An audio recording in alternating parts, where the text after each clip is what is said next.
Ah oui, tout est compliqué. Bon, chaque jour, tu as un risque.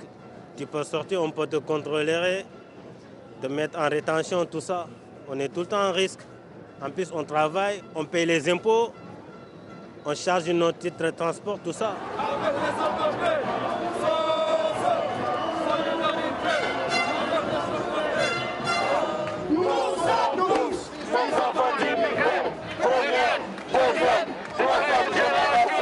Moi, personnellement, ça fait 10 ans que je suis en France. J'ai travaillé, j'ai tous les droits et on n'a pas de papier. Ils ne nous donnent pas. Après, ils vont dire il faut aller chercher les contrats pour travailler. Tu ne peux pas avoir les contrats si tu n'as pas de papier. Donc ça veut dire qu'il y a des choses qui vont le dire qu'on ne comprenait pas. On veut que Macron parle maintenant de laisser les choses faciles en fait.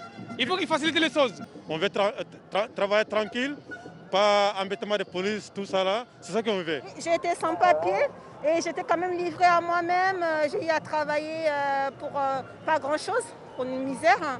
Et en plus, voilà, exposée aux hébergeants qui abusent, qui font des chantages pour des, il faut le dire, comme on appelle des avantages sexuels, pour pouvoir passer une nuit, 2 nuits. Donc ouais, c'est très violent quand même. On vit ici, on travaille ici, on paye les impôts, on cotise tout le droit de français qu'on fait, nous on fait. Mais malheureusement, on ne nous reconnaît pas. On nous dit qu'on est des immigrés économiques. Les pays par de nous, on est dans les restaurations. Et puis dans les bâtiments. Le travail qui est plus dur qu'ici sont les sans-papiers qui sont là. Les Français qui sont là, ils ne travaillent pas dans les bâtiments, ils ne travaillent pas dans le plan de restaurant. Le produit boulot là que les Français ne veulent pas, c'est nous qui prenons.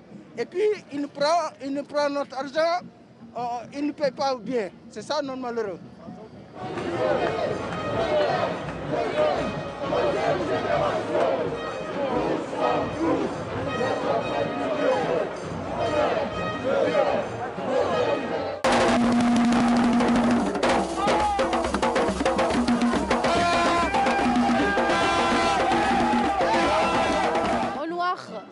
Voilà, on travaille au Loir. Je suis dans une EHPAD, j'ai travaillé dans un service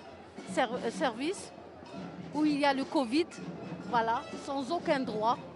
Voilà. Je fais 12 heures. J'ai fait 12 heures par jour. Bon, je suis payée par les 10 heures et ils ne voulaient pas me déclarer. Bon, je le réclame pour qu'ils régularisent tous les sans-papiers. Bon, comme là, c'est les sans-papiers qui travaillent depuis le confinement. C'est nous qui respirons le compost. C'est nous qui les fait à manger. C'est nous qui... vraiment, je peux dire que c'est nous qui font tout. Ouais, au moins... Vous avez travaillé durant le confinement? Bah oui, j'ai travaillé pendant le confinement. J'ai même travaillé dans l'hôpital. Ah oui. Ouais. J'ai travaillé dans l'hôpital, à l'hôpital Bichat, pour les vitreries, nettoyer les vitres partout. Ça mérite, vraiment ça mérite. Ouais, parce qu'eux, ils réclament le télétravail, ils restent chez eux. Mais s'il s'agit de faire des travaux qui prennent des risques, ils donnent ça aux sans-papiers. Beaucoup de gens ont travaillé.